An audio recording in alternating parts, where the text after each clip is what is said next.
ज़बूर 84। ए लश्करों के खुदावन, तेरे मस्कन क्या ही दिलकश हैं। मेरी जान खुदावन की बारगाहों की मुश्ताक है, बल्कि गुदाज सो चली। मेरा दिल और मेरा जिस्म जिंदा खुदा के लिए खुशी से ललकारते हैं।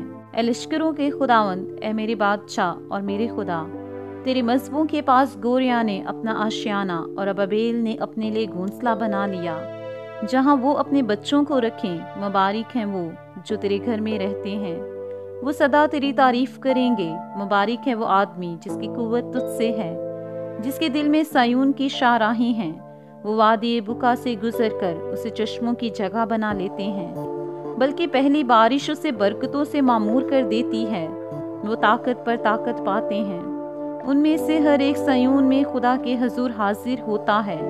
ए खुदावन लश्करों के खुदा, मेरी दुआ सुन। ए यकूब के खुदा, कान लगा।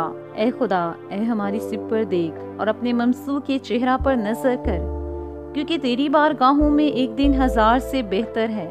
मैं अपने खुदा के घर का दरबान होना शरारत के खैमों में बसने से ज्यादा पसंद करूंगा, क्योंकि खुदावन खुदा आफ्ताब और सिर पर है। खुदावन फजल और जलाल बख्शेगा, वो रास्तरों से कोई नेमत बाज ना रखेगा। ए लश्करों के खुदावन, मुबारक है वो आदमी जिसका तवक्कल तुझ पर है।